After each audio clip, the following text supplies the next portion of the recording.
Cassidy Hutchinson was an aide to Mark Meadows. You remember that young woman who told a story of Donald Trump on January 6th wrestling with a Secret Service agent and trying to commandeer his limousine, trying to get them to drive to the Capitol. She wrote a book that became a #1 New York Times bestseller. The book is called, ironically enough, Enough. A #1 New York Times bestseller, a riveting account of her extraordinary experiences as an idealistic young woman thrust into the middle of a crisis. Well, John Solomon over at Just the News, who has a terrific podcast that you must catch on the Salem Podcast Network, John Solomon Reports, uncovered some facts about what the January 6th committee did and didn't do with regards to what is apparently an egregiously false story. It's a real pleasure to welcome back John Solomon, Chief Executive Officer and Editor-in-Chief of Just the News. Back to the Mike Gallagher Show. How you been, John? I am doing well. Good to be with you. Well, it's great to hear your voice, and congratulations on the work you did with, well, first of all, the work you're always doing daily. Just the News is a must consume. Your podcast is extraordinarily popular, salempodcastnetwork.com. And how about, well, no, it's true. Absolutely. And how about the revelation that the January 6th committee, led by Liz Cheney and Benny Thompson, Benny Thompson, who wants to strip Donald Trump of his Secret Service protection, evidently to get him killed. And, of course, Liz Cheney, we know, a notorious Trump-hating ex-congresswoman. That committee rebuffed efforts by the Secret Service agent in the middle of this apparently bogus story by Cassidy Hutchinson. He wanted to set the record straight, and, John, they wouldn't let him. Can you walk us through this, please?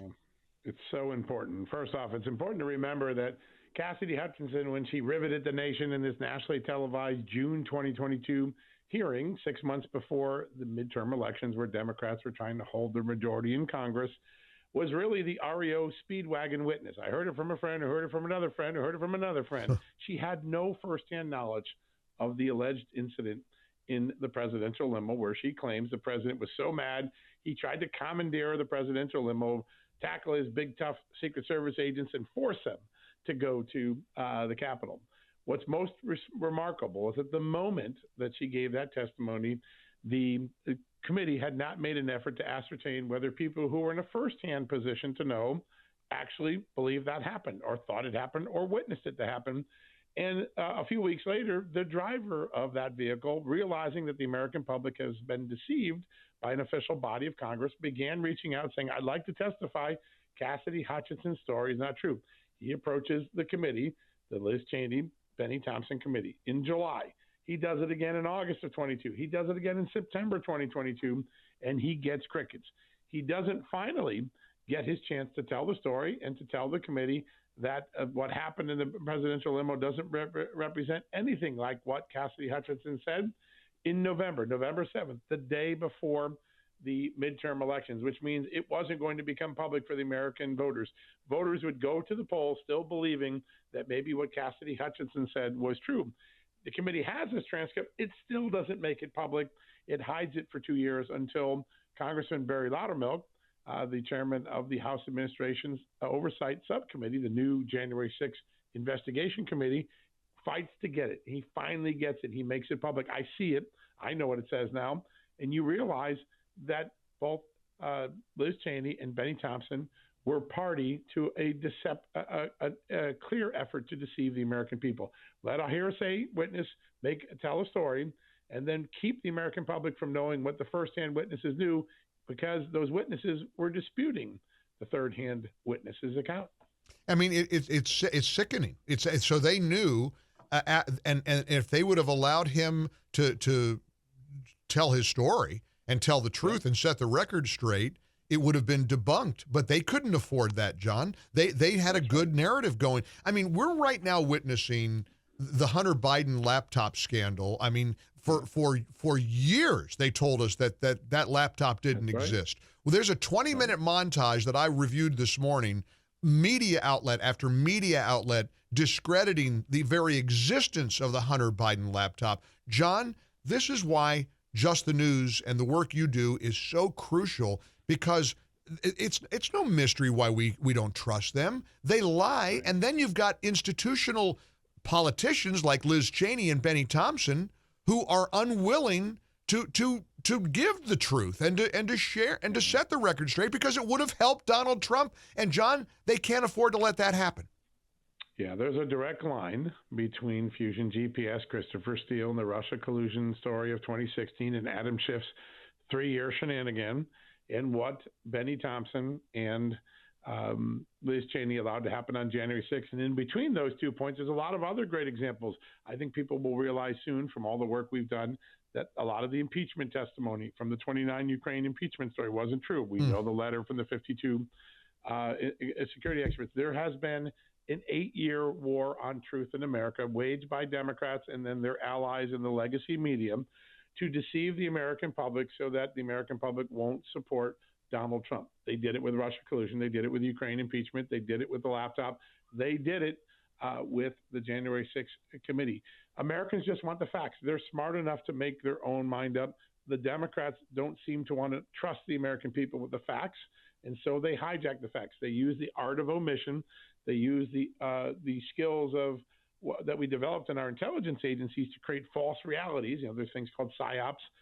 A lot of the tactics that you see the January 6th committee and the Russia collusion purveyors use over the last 8 years are similar to what Western nations use in psychological operations when they're trying to destabilize an enemy. They create the illusion of truth through omission, through sleight of hand, and that's what Russia collusion and January 6th was about. Now, there are very serious issues about January 6th. There were people that acted badly, but the idea that Donald Trump was hijacking the limousine first, just factually wasn't going to be possible. There's a barrier between the president and the Secret Service. But two, they had the absolute truth, and they couldn't let the American people have it. They had to keep the truth from the American people so that their illusion of truth would persist through the election. It's an 8-year operation. It makes what Joe McCarthy did in the 1950s look like child's play. Oh, it is. I mean, this is a stunning example of election interference. I never thought we'd live to see this. I mean, it was bad. 2020 was bad enough. All of this January 6th stuff is bad enough. Now we're witnessing the criminalization of a former president, the weaponization of the court system, and they're not going to stop. I don't think. I don't know. I mean, John Solomon. Let's stipulate here. It doesn't seem to be working. I was comparing poll numbers today to poll numbers in June of 2020, and it's night and day. I mean, Trump is leading in just about every battleground state. Trump is leading in states that Biden supposedly won in 2020. At the end of the day, doesn't it feel like a different ball game this time around? Well, listen, the greatest fundraising asset that Donald Trump ever had was the Democrats, because when they convicted him, they created the largest surge of campaign cash in the shortest period of time in the history of American politics. Right. When people vote with their wallet, they're sending a big message that they're probably going to vote with their ballot the same way. And the polls, the fundraising, all are now not just about is Donald Trump's policies better, which I think most polling shows Americans think they are. They wish they were back to the days of Trump. The Biden policies have set the nation back in a majority of American voters. But they're now repudiating the idea that we're going to use our court system to settle political scores, to try to change the odds for someone winning. And what the Democrats hope to achieve in this court case may actually have created the opposite effect, which is it may have put them more on defensive, because Americans say, this is America. We don't settle our political scores through criminal prosecutions. We settle them at the battle box. We prosecute true crimes, and then we leave the politics to politics. It feels like to many majority Americans, particularly independent voters, that what happened in New York wasn't normal legal prosecution, that it was some form of political warfare. And I think that that's really remarkable. And it leaves our country in a very tenuous moment, because for most of our history, the reason our country has been able to weather very difficult situations, Watergate, the Civil War, World War I, World War II, lots of it, is because we had trust in the institutions of government. We had trust that our justice would be administered fairly without favor to politics. And now Americans are beginning to see a system that feels like that is no longer the case. If you can't trust your justice system, a lot of the other underpinnings of this great constitutional republic also start to lose trust. We're at a very critical moment. How American voters vote in November may determine what sort of judicial system we have for a very long time to come. John Solomon, kudos to you. Keep fighting the good fight. We appreciate your work so very much. Just the News, and of course, don't miss his podcast, John Solomon Reports, at the Salem Podcast Network, salempodcastnetwork.com. Thank you, John.